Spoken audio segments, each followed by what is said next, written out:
8:10 abesti zerrenda handia edo txikia ze iruditu zitzaizun proposamena jasotakoan? Kostatu zait, hautatzea, ez? Zerrenda luzea izan ziteken. Azkenean, ez dakit, oraindik gazte konsideratzen naiz, baina 43 urte egingo ditu laizter, eta bazoaz ja bizitza esperientzia bat metatzen, ez? Eta asko dira zure bizitzan markatu zaituzten kantua, orduan, hautapen hori egiterak orduan, oso asko utzi badia kanpo.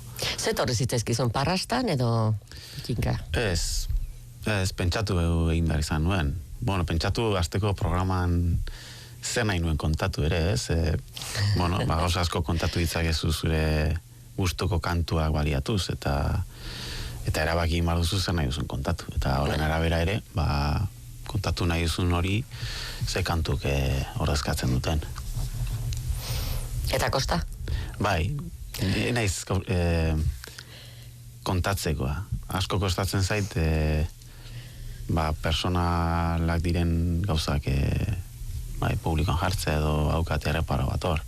Naiz oso jende zalea ere, esposizio publikoa kostatu egiten zait, eta tokatu zait hori paper publiko bat hartzea, esposizio publiko handi izatea, eta saiatzen naiz gauza berizten, persona eta personaia berizten. Halako ariketa batek, pixkat persona eta personaia lotu edo egiten ditu, edo nastu edo persona ateratzen da publikora, eta ez dakit jendeak ikusten hau modu batera, baina ni gauza askotan beste zerbait naiz, eta ez dakit zenbateraino nahi dudan, ere hori jende jakiterik. Ordu bete daukagu gure artean bakarrik egoteko. Pello Otxandiano, eskerrik asko zure bihotzeko fonoteka erakusteko gonbidapena onartzegatik. Ez horregatik.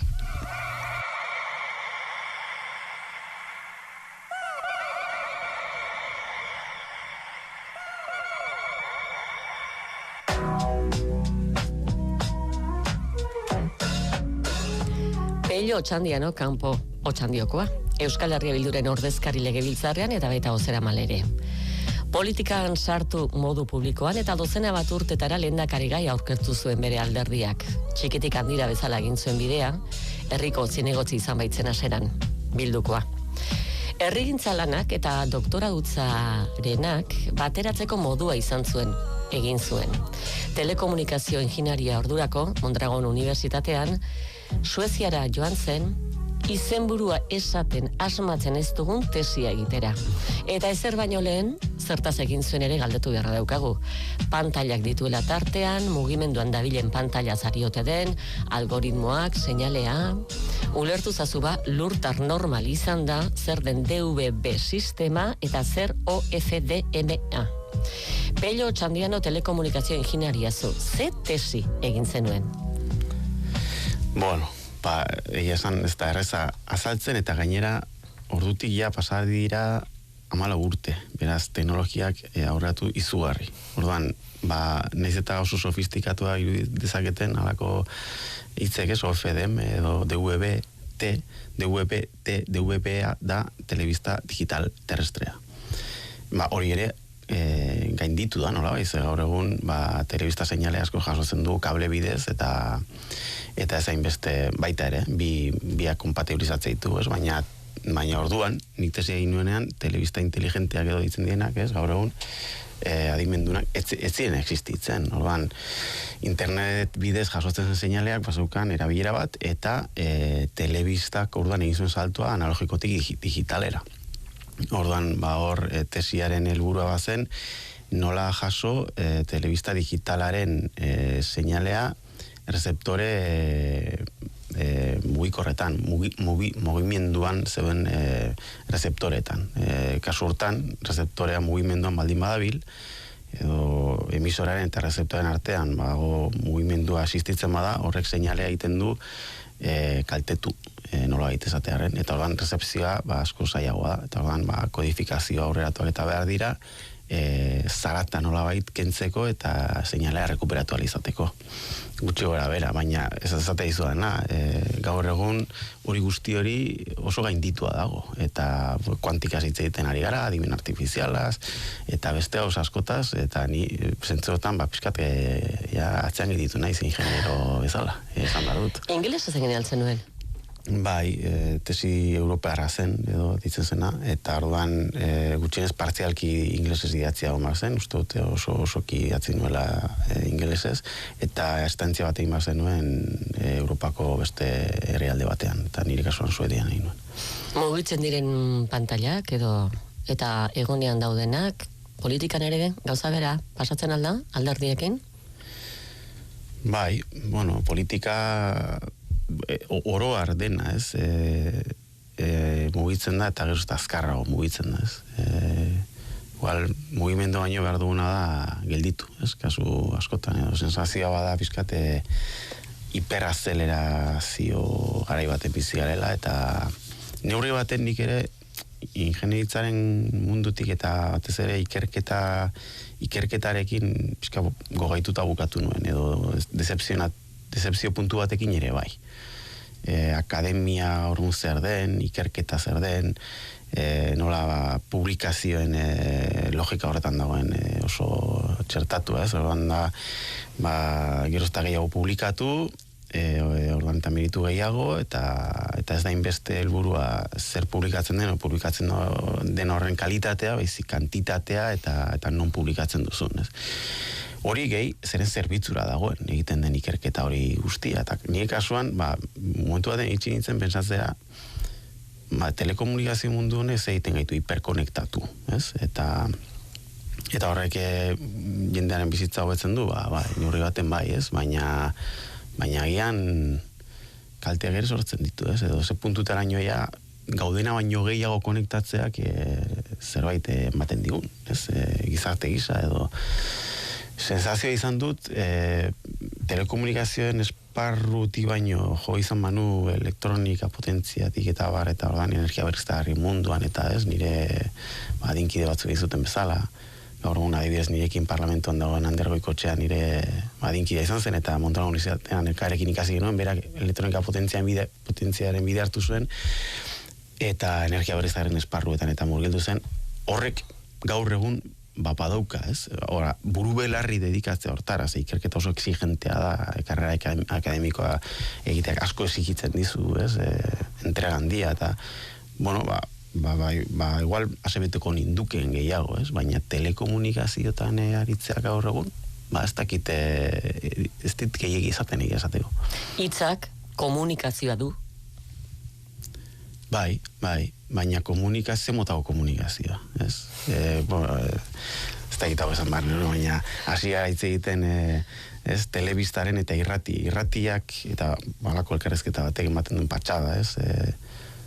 Komunikatzeko beste aukera batzuk irekitzen ditu, baina sare sozialen komunikazioak, ez da gizten bateraino hori komunikazioa den, edo komunikazioen kontrakoa den. Edo komunikatzen baino beste gauza batzuk egiten dute ari garen, eta eztabaidak polarizatzen, eta zarata gehitzen, eta orduan, hainbesteko zarata baldin badago, hor komunikazioa baino beste zerbait gertatzen ari da, ez? Edo isolatzen, paradogikoki, inoiz baino gizartik konektatuagoa gara, baina jendea, eta hori badago dokumentatuta, jendea bakarrik sentitzen da inoiz baino gehiago. Eta galtzen ari gara, harreman gertukoak, eta sakonak, eta ehundura komunitarioa gari da hultzen, eta gizartea ari da fragmentatzen, eta inoiz baino oskorragoa gara, ondorioz, nola behar dugun gizartea, eta garen gregarioa garen, ez? Gizakiok, utxune handi bat sortzen ari da gure baitan, gizarte hiperkonektatu eta hiperkomunikatu honetan. Orduan, ustut, telekomunikazioen bidea bizkate alboratu izanak, beste perspektiba batzuk ere ireki dizkidala. Betiko komunikabide zaharronetan egindakoa, aldiz, izan deteke gerturatzeko eta aurrez aurrerako modua. Ez dugu aurkezpenean datu eman, baina Pello Otxandianoren bihotzeko fonotekan lehen abestia, jaioturtekoa? Bai, uste bai, ez, 83koa dela.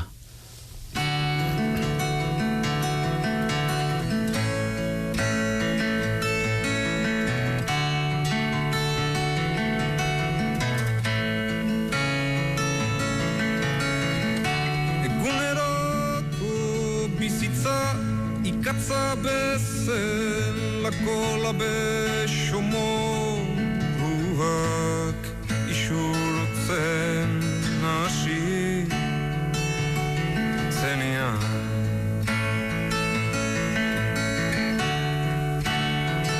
Etengabe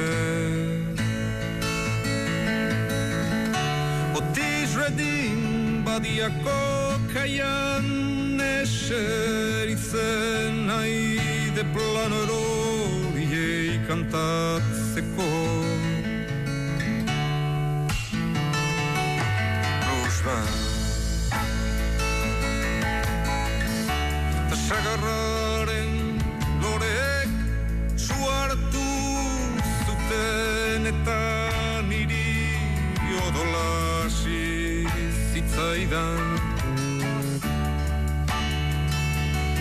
sudurretatik baldosa xuriko komuna publikotan pornografia irakurtzen ari nintzenian dudede.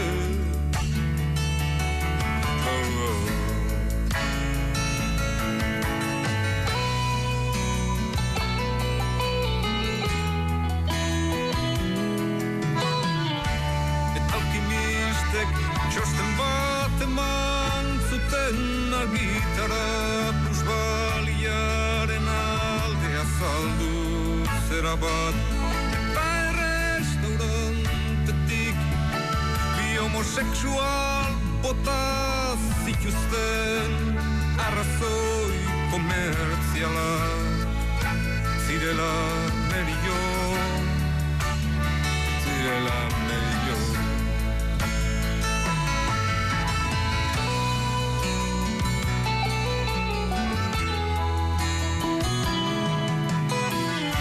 Bakadadearen milakako pila imprimatu ziren neguaren atetan geundelako eta eneasabak batek postale bat izkribatu zidan stop. Ene urte betetzia zelako stop. Io eta bide batez bere seguru etxiak konseilatu nahi zidalako. Inoiz ez da jakiten noiz eta ene maitaleak telefonoa jozidan pobreza poreko maitasunez gauaren edian. Gauaren edian.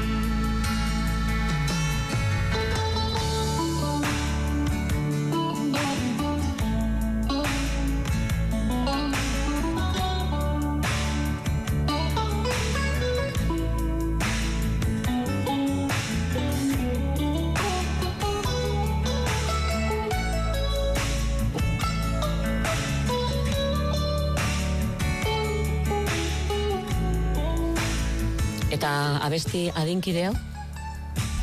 Bueno, hau Ruperren kantu bat, Bernardo Atxagaren hitzak, pot banda, nik enuen ezagutu noski, baina gerora asko entzun dut, ez, hortaz, eta pot bandako kidez, eta kidoiek bere bidean izuen, eta niretzat bada kantu bat deskribatzen duena mundu gainberan dago mundu bat, mundu surrealista bat, ez? Eta oso sugerentea da, ez? Agertzen dira irudiak eta referentzia kulturalak eta baina maieran badoka mezu hori, ez? Berandu dabiltza. Eta kartzeletako hormak erortzen ari dira eta jada ez dute zer lortuko eta gu libro ari gara gabiltza kaleetan kaltza larain izantzirik. Kuriosoa da, gaur egun badago baita ere gainbera zeraren sensazio bat, ez mundu bat erortzen ari den mundu baten zera, ez eta itxarropen gutxiko garai bat ez ote den nau, ez? Baina orduan ere 80. hamarkadan, ez dakit ez zegoen, ospatzeko, aurre ikusten zen mundu etzen bereziki esperantzagarria ere. Neoliberalismoan erabateko garaipena ordurako martxan zegoen, ez? Eta baina nolabait, aldarte kontua da, ez?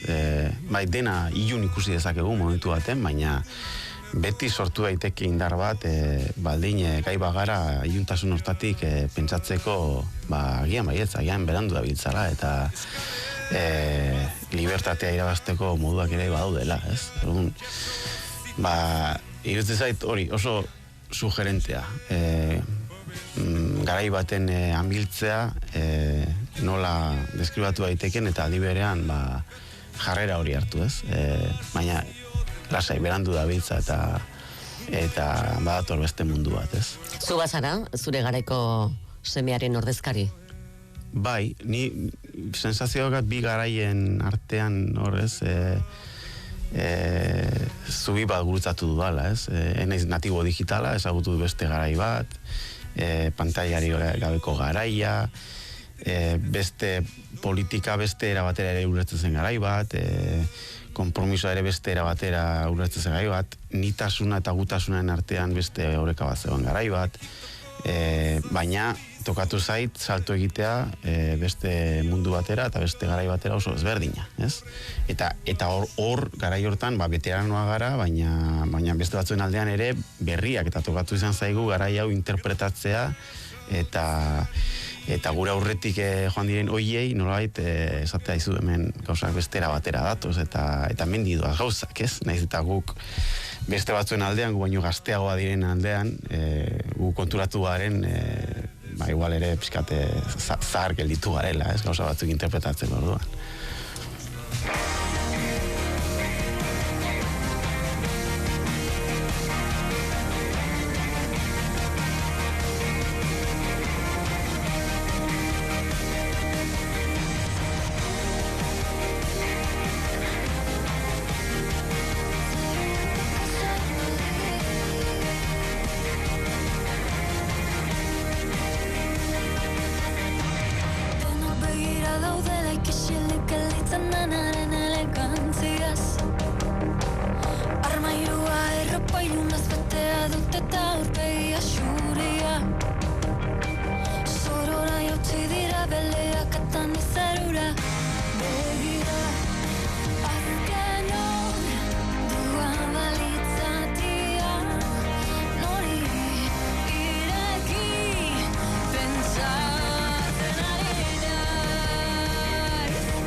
Rakasta irinak sobranta faltatu zuen mamia.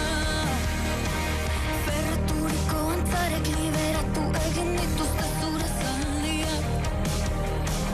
Leuze ez dute baino zegoxo hartu dute libertadia. Leuze ez dut baino ez dira zu berriz giltakin itxiko batia. Badakin iaz ditzake honetan sartuko ez derramasteko ez balitz. Bazterramasteko ez balitz. Bazterramasteko ez balitz. Badakian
Hau berri xamarra, zure fonotekan?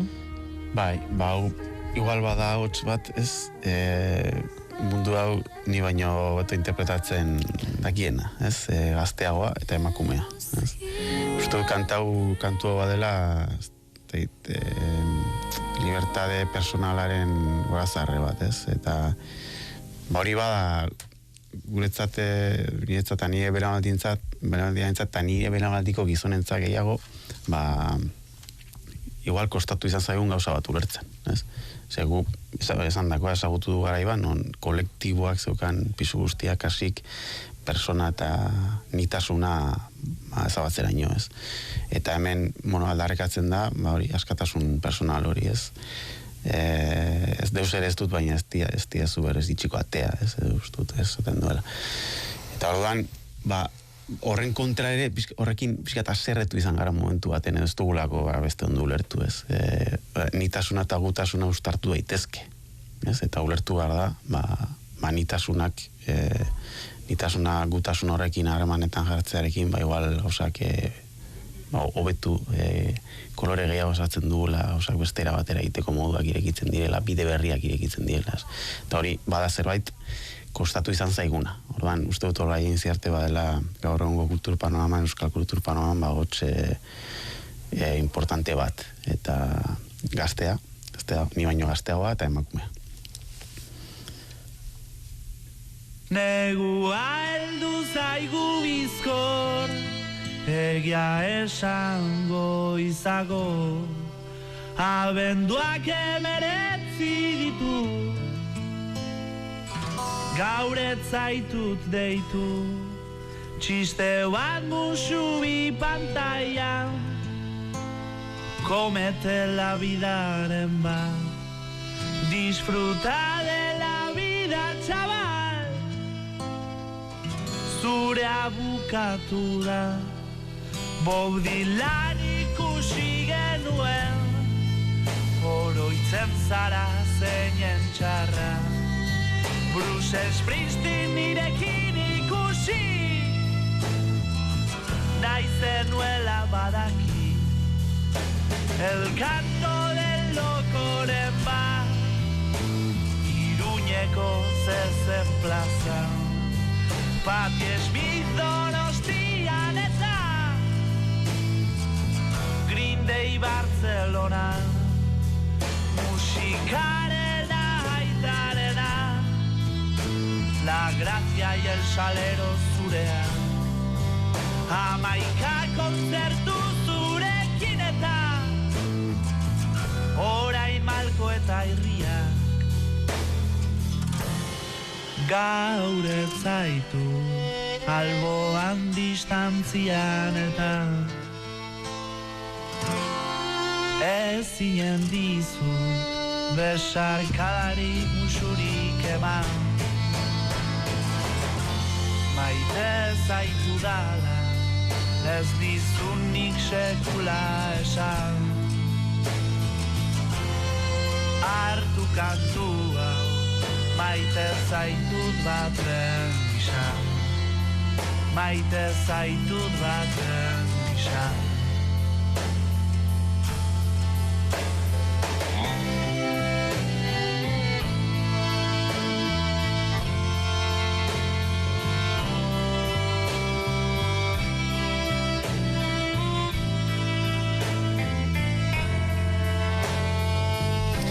Ibilbedi, ama abestiaz, noizti dago, zure bihotzeko fonotekan? Bau, gogoan dut, entzununean unkitu ninduela, ez? Kantu unkigarria da, Amaren Galeraren inguruko kantua. Eta gero ondoren, eta hau pixka berestatzen ari nintzela, etorri zaite hori lotu dut berriki sentitzen duan gauza batekin, ez? Bi alaba dauzka, 7-11 urteko alabak, eta ikuste ditut azten. Eta oso azkar azten, ez? Denbora pasatzen da izugarri azkar. Oendera gutxi neuzkan eskutan, ez? Eta berrepente ja, nagusia oraindik ez, baina ja, ematen duen nerabe zarora hurbiltzen ari dela, ez? Eta konturatzea denbora ze azkar pasatzen den, ez? Norbaitek izan zuen, bizitza dela, etorkizuna prestatzen dugun bitartean gertatzen den hori, ez? Etengabe ari gara etorkizunari buruz, eta bizka politika gintzan ari garen, ez? Eta saiatzen arazoa konpontzen, edo etorkizuna beste era batera izan dadila, etengabeko hortan, ez? Alegin hortan, bitarte hortan denbora pasatzen da, eta oso azkar pasatzen da. Eta de repente, konturatzen gara, gauza batzuk, galdu direla. Desagertu dira, kasu honetan ama hilda, beste kasu batzutan alabak hasi dira, ez? Eta garai hori pasada, ez? Gogan dut behin, Raul Zelikekin ninduan, Kanpazarren gora, Arrasatetik Durangora, saioa genukalakoan, Raul Zelik Euskal Herria ondo zagutzen duen ezkerreko militantea alemandar bat. Eta esan zidala, gauza bat, hiltzatuta gelditu zaidana buruan, eta honekin kantu hau berriro oroitu danean eta entzun danean, etorri zaidana burura. Esan zidan, es curioso, cuando te acostumbras a cuidar de alguien, de repente ya no está.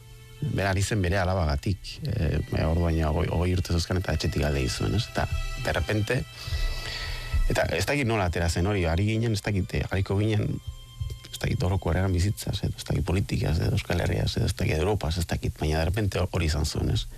Eta ustut hori, ikasi behar da momentuetaz gozatzen, ez? Eta hori da bizitza azkenean, gertatzen den hori, ari garenean, ustez, gauza hundiak egin nahian, inoiz zeugazki erdietxiko ez dituen gauzak, inoiz lortuko ez diren gauzak, edo ez behintzat imaginatzen dituen moduan eta moduetan, baina bitarte horretan bizitzaz gozatu egin bada. Eta kasu honetan berak kantuan zaten duztut Ibai Osinagarena dela, ez letra. Inoiz ez ziola Marisa maite zuela. Hori da gertatzen dena, bizitzan. Teoriatik praktikara, eramate hori? Hori, praktikara eramatea. Bai. Ez da erreza. Garbi duzu teorian, gero ez dakite politikak sakrifizio eskatzen dizuta demorak entzen dizun zure alabekin ere oteko? Ez, hainbeste hori, zaiatzen naiz orekak egiten deno bezala, ez? Eta gainera, ni bikotekidea gainera, eskola bateko zuzendaria da. Berari ere lanak demora asko kentzen dio, beti ari gara gurasoi eskatzen, gauzak, izumen zaintzari daokin ez da bar. Baina, hartze ditugu denborak umekin egoteko, eta kalitatezko denborak, eta hori, baina ala ere, ez bizitza oso azkar pasatzen da, ez.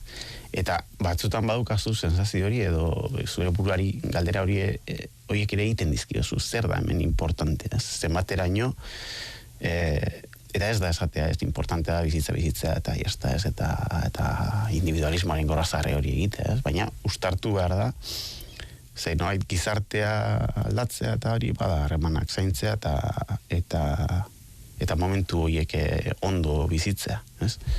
Segurazki horiek momentu horiek asuntan gure alaben bizitzan ere hitzatuta geldituko dielako etorkizunan. Aita moduan, bikote moduan, politikari moduan, zeuretzako tarterik?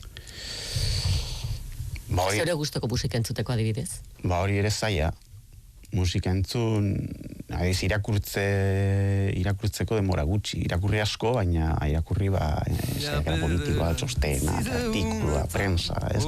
Azpimarratzeko poligrafoa eskura duzu. Eta beti, abustura iristen naiz, sekulako goekin, beste, irakurtzeko denbora hartzeko. Irakurri literatura irakurtzeko, eta zure buruarekin egoteko, ez?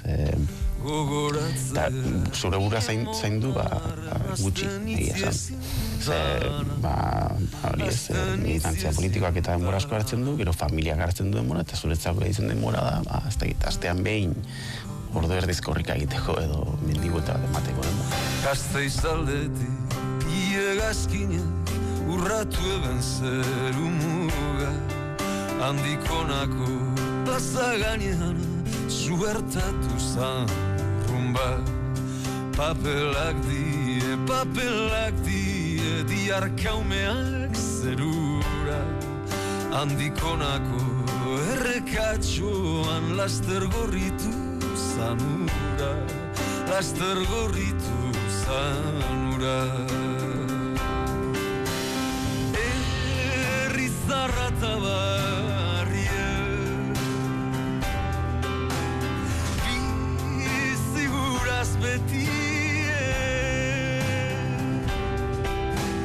paginen eta pagare,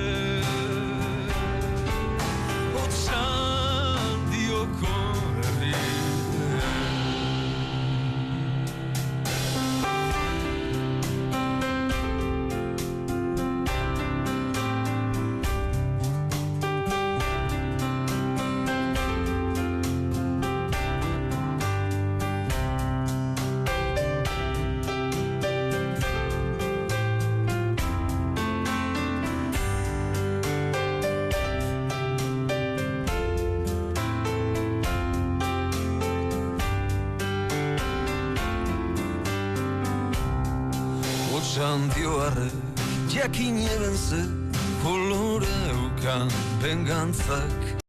Bomben txistua, eta tamborrotxa, ekarran erio dantzak. Gero Durango, gero Gernika, suberberaren errautxak.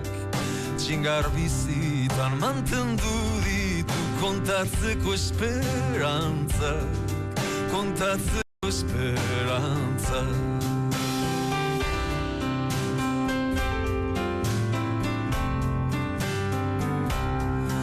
Egun santiak ekarri eban berrogei urteko gaba. Bildurra lotxa eta iziltasuna izan ziran ugazaba. Baina orduko diar mutua gaurko gure abotxa da. Bihar bentzun tagien gatoz handikonako plazara.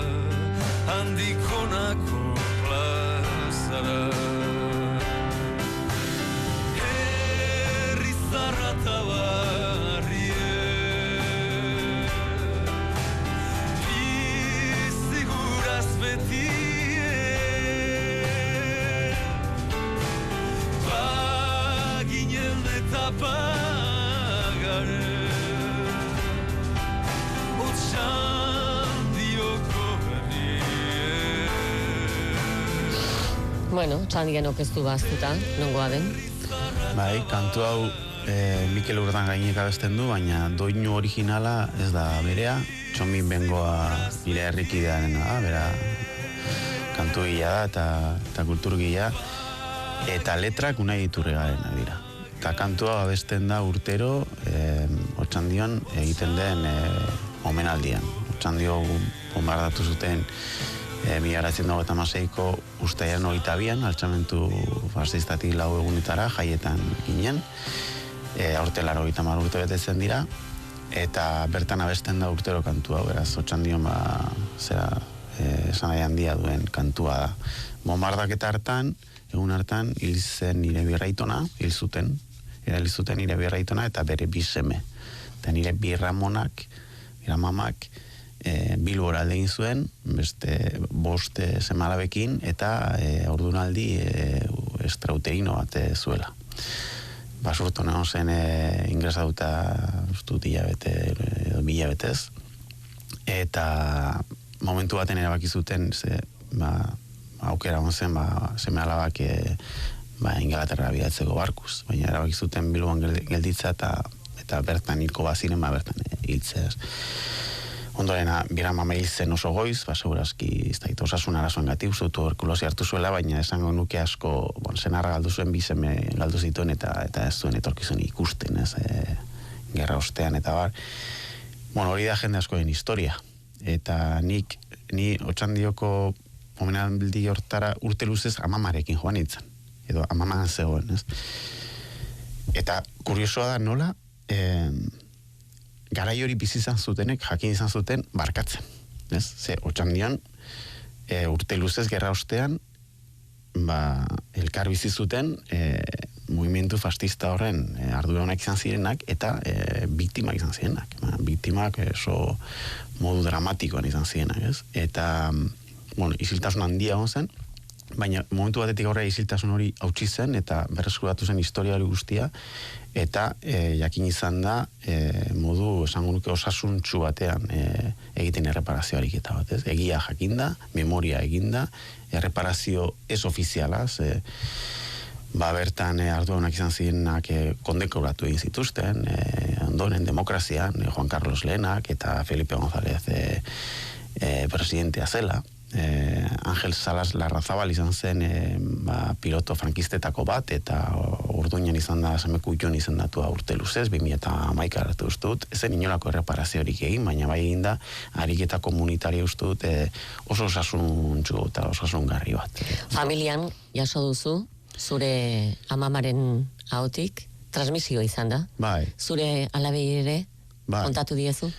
Aurten, 80 urte betetzen dira, eta omenaldia pixka berezia izango da, eta nik urtetan egin dut agurra. omenaldi hortan beste bi herrikiderekin batera. Dantzatu dut agurra. Uste ja, ez dakit 20 urtez edo, ja, esan dut aurten ja azken urtea dela niretzat, baina aurten egin dut alabarekin batera, agur hori. Polita izango da. Eske olako transmisio ariketa baita ere, ez? Jakin behar da. Ze, kasu honetan guk askotan esan du handikona da, Otxandioko plaza hura bombardatu zuten jaietan geundelarik, 70 hildako izan ziren, tartean umeak, zibila gehienak. Hor, zu horietat txingar bat utzi zuten, eta txingar hortatik piztu da beste esperantza bat, eta konsientzia bat. Ez? Garai hartan, nahi izan zuten noski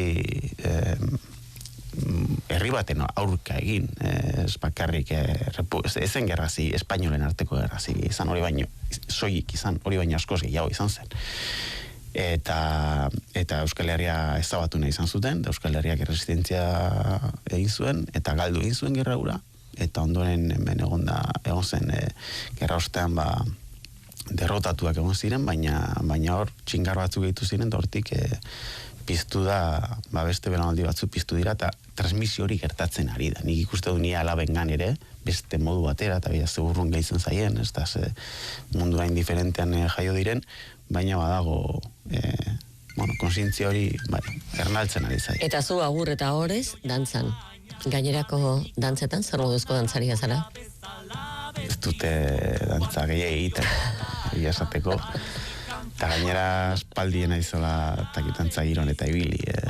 Eta gainera persona ja publikoa ere bana izenetik,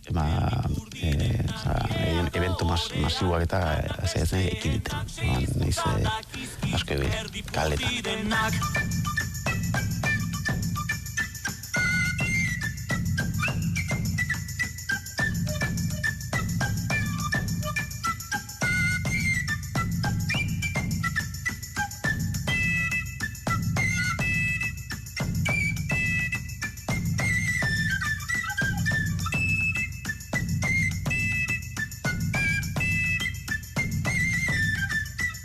Sartaldeko printze nahi zerbitziarekin mila opari ditut, zertako ez jakin. Sartaldeko printze nahi zerbitziarekin mila opari ditut, zertako ez jakin. Arazoi txukunei gor, noa galbidean, behintzat azkarrena naiz tontoen artean. Arazoi txukunei gor, noa galbidean, behintzat azkarrena naiz tontoen artean. La la la la la la la la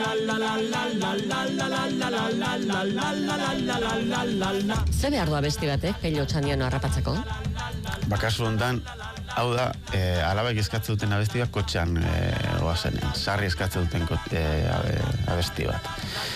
Eta gu posten gaituz, lehen esan dago, transmisioa, askotan gaude, aurten Espainiak irabazi du mundiala, eta batzutan nahi ditzen dut, ze olatu honek ez dena irensten du, eta dena hartzen du, eta nik uste dut, askotan, igual katastrofista ere bagarela, zalantzari gabe, eta oso txikia gara eta aspiratu gaude, baina transmisioa posible da, eta nik ikusi dut nire alabengan nola euskal kantuak maitatzen dituzten.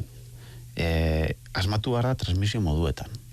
Kasu honetan adiez goazen telesaiak, uste dut, paper importante bat betetzen duela, zentzu hortan. Nire alabek ikasi dituzte kantu asko, hemen gaur aipatu ditugunitako batzuk ere bai, gero aipatuko dugun bat adibidez, goazenen bidez, jakin gabe noren aziren, eta baina jaso dute hori ez, eta gustatu egiten zai, zean maizen elektrizitatea asko gustatzen zaie, adibidez, edo hau bera, lapurta hartalde baten musika, ez?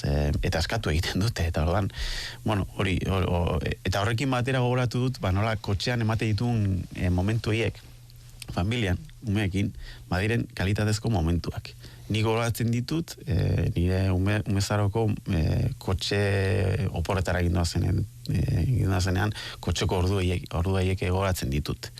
Horreiti bizten zait, pantaila jartzea, kotxe bidai horietan, pixkata berrazia, zaila da, guri ere gertatzen zaigu, bidea luzea bada, jartzen duzu pantaila bat horren aurrezten dituzu gauza asko edo inkomodiade batzuk, ez? Baina, aspertzen zarenean, bueno, hor sortzen dira gauza asko, ez? Eta elkarrezketa batzuk, familiartekoak asontan oso polita goratzea dituzunak, ez? Edo musika entzutenez, momentu hori gozatzeko aukera, eta kasu honetan, kantau bada, alabek kotxean asko eskatzen duten kantu bat. Zuk ere eskatzen altzenien gurasoei? Orduan etzegoen radiokaseta zegoen, uste dut, kasetea zegoen. Gira eta bira, tragatzen etzenean. Hori da. Gaur egun oso erosoa da, ez? Eta joan zaitezke musika entzuten, eta era askotako era guztietako musika entzuten, eta horren inguruan bastakit hitz egiten, eta beste. Baina orduan gurasoak nahi zutena, edo zeuk nahi zenuena? Bueno, nik uste guk nahi genuena, gehiago. Irabazi zenuten. Gozategi talako kantuak eta entzuten genituen, edo Alaitz eta Maider eta alakoak asko.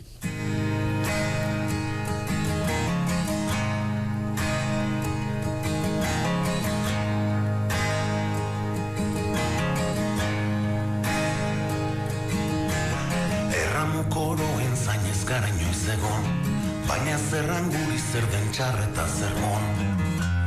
Estatuak eskalentzat bakarrizketa, ez urretara gizkoa da gure festa.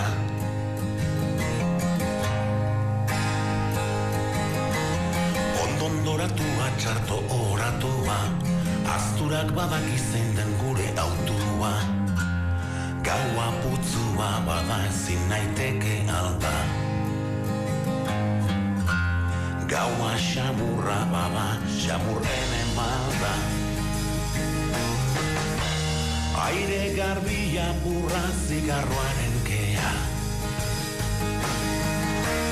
Atxiki eta arnastu aski eta pankea. Egunaren nekeak kendu arren barrea. Inintzio xamurra bedi gure larrea. Eginaren orbaina sobera eskean da. Norberari berea deundezagun malda. Itxamurrez biluziegun ilunen kaina. Erantzi eta erantzi gauak arrazoi dauka. Erantzi hitzak eta erantzi atzaparrak. Jantzi denak antzi, erantzi hitza antzi. Ispilua zuzaitut gardena eta zintzo. Benetako isla da zure begien mintzo. Gaua putzua babazin. Non harrapatu ote zintuen, erramorik gabeko gauak? Erramorik gabeko gauak, hau askotan pentsatzen dute, ni orain naiz personalia publiko bat, mediotan nago, eta hori jakin behar da kudatzen, eta ondo kudatzen. Ze persona gara, eta egoa ondo kudatzea oso importantea da halako esposizio publikoa daukazuna. Jende asko emango izu atsegit sare sozialetan, komentario asko jasko dituzu laudori asko, eta ez, jendeak esango dizu entzun nahi duzuna, sarri, eta hori ez baduzu ondo gestionatzen, arazo importantea izan ditzakezu zuk eta ondorioz horrezkatzen duzun mugimenduak.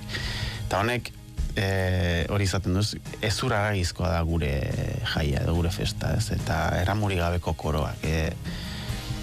Argiak itzaltzen dienean, egitzen zara zu, eta orduan konturatzen zara, hori ez, zer zaren benetan. Eta hori oso presente izatea oso importantea da.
berritxarrak. Hau da, gure belaunaldiaren soinu banda, esango nuke ez. Eta uste dut oso ondo interpretatu zuela garaio bat, ez, berritxarrak ez. Eta kasuntan kantu hau gustatzen zaiz gutxune batez hitz egiten, ez? Eta nola prozesu bat egite duzunean eta guztia ematen duzunean, ez? Ja ez zara berdina izango, ez? Eta hori ondo, askotan hori, utxune hori porrot gisa identifikatzen da, eta hortik arazo asko sortzen dira. Ze mundu aldatu nahi baduzu, segurazki ez duzu lortuko. Ezer aldatzerik, edo oso gutxi aldatzerik, ez? Hala ere merezi du, noski, ahaleginak eta zer bizitzeko modua da, bizitzari aurre egiteko modua da hori. Baina oso kontziente izan bazara, konpromiso handia hartzen baduzu hortan, prozesu horrek aldatu egingo zaituela. Eta bukaeran, utxune bat sentituko duzula, utxune hori hortaz diardu kantu honek, eta uste dut asmatzen duela min hori interpretatzen. Debes amar la arcilla que va en tus manos. Debes amar su arena hasta la locura. Y si no la emprendas, que será en vano. Solo el amor alumbra lo que perdura. Solo el amor convierte en milagro el barro. Solo el amor alumbra lo que perdura. Solo el amor convierte en milagro el barro.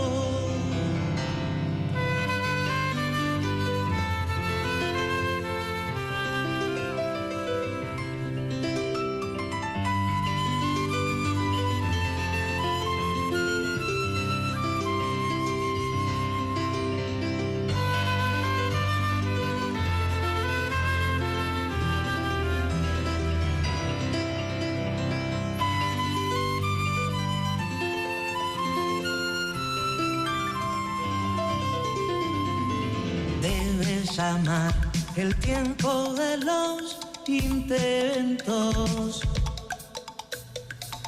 Biotzeko fonotekan bada maitasuna ere. Bai, hori da kantu bat, Silvioren kantuak asko izan daitezke, eta hau baino igual ezagunagoak beste batzuk, ez? Hau kantu hau nik ezagutu nuen 2003 urtean Kolonbian, 2003an Kolonbiara joan nintzen udan, beste herrikide lagun batzuekin batera, Kolombia ezagutzera, barrutik ezagutzera. Eta hango jendearekin, eta ezkerreko mugimenduekin, eta egon ginen, eta garai batean Kolombia oso arriskutsua zen. Horatzen dut amarekin elkarrizketa bat, martxoa inguruan etxean, esan ziala, zubakizu Kolombian bizitzak ez duela deus balio, ez da. Eta han ezagut... Eta txenion kasorik ere, amari. Askotan pentsatu dut, niri alabak antzerako zerbait plantatuko balit urte batzu barru, nola reakzionatuko nukeen, ez? Gogoratu. Eta orduan, han ezagutu genuen pasajeros deitzen zen talde bat, eta abesti hau abesten zuen berak. Eta orduan enekien Silvioren zenik kantua. Gero 2008an Kubara joan nintzen, eta Kuba ezagutu nuen, gertutik, eta uste dut Kuba dela alegin frakasatu bat, gizarte aldatzeko goiti bera, baina ze injustuak garen batzutan, edo ni parlamentoan entzute dituan diskurso batzuk Kubanen kontra, eta guri kastrista ditzen diutenean, eta zezu oso ideologikoki urrun egon zaitezke, Kuban egin din autoetatik, eta irautzak ze suposatu duen, baina uste dut, Silvio entzun da, hor badagoela, nahi bada alegin frakasatu bat, ez? Mundu hobe bat sortzeko, eta horri gutxienez errespetua eta begirunea zor zaiola, ez? Maitasunaz ari da kantu hau, eta askotan gure buruei egin diogun galdera da, gizartea hobetzeko, mundu aldatzeko, zerk dauka indar handiagoa. Maitasunak ala gorrotoak. Uste dut maitasuna gorrotoa baino indar gehiago dauka.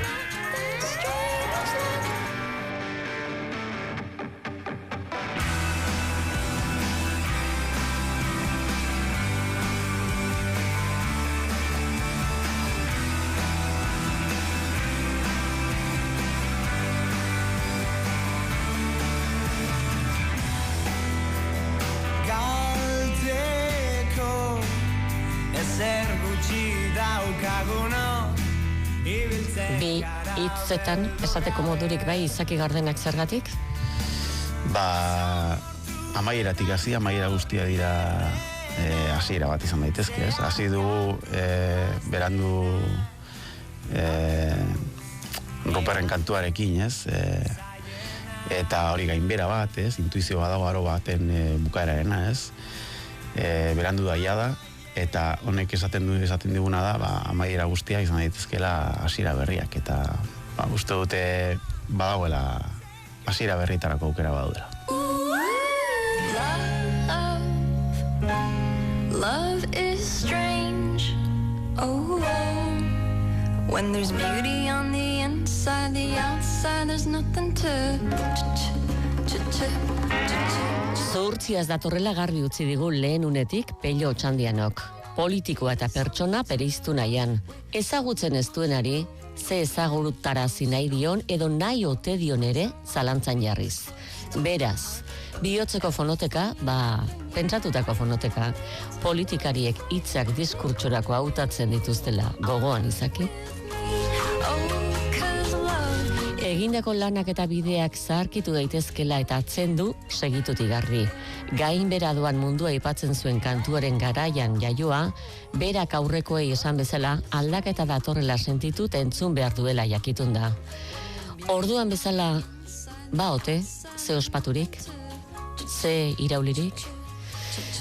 Gogoratu araziz adibidez, nitasunaren eta gutasunaren arteko aldea, kolektibotasunean gizon jarrera aztertuta, eta transmisioan lan eginez, familiak bizitutako istorio partikularra herriarena ere badelako, alabei kontatu, eta alabekin musika konpartitu, autoan bidaia kalitatezko harreman bihurtuz. Izan ere, etorkizuna hobetu nahian, oraina zertan? Denbora hain azkar pasatzen da, batez ere aitatasun ikuspegitik, norbait zaintzen ohitu zarenerako, alde egiten omen dizu. Oharra, ez duzu inon dantzan topatuko, seguru asko, eta jendarte handietan politikari bai, baina bestela kamuflatuta nahiago, argiek puzten duten egoa itzalita nahi. Mundu hiperaktiboan bere buruarentzako tartean noiz hartu? Astean bengo korrika saioa edo porraldiko irakurraldia eskerrak ordituen. Eta bitartean, mundu aldatzeko ahalegina. Ez lortzeak ekarritako hutsunea, porrot moduan ez hartzekotan. Pello Otxandiano, eskerrik asko zure bihotzeko fonoteka Euskadi Irratian zabaltzeagatik. Zuei, ni esker.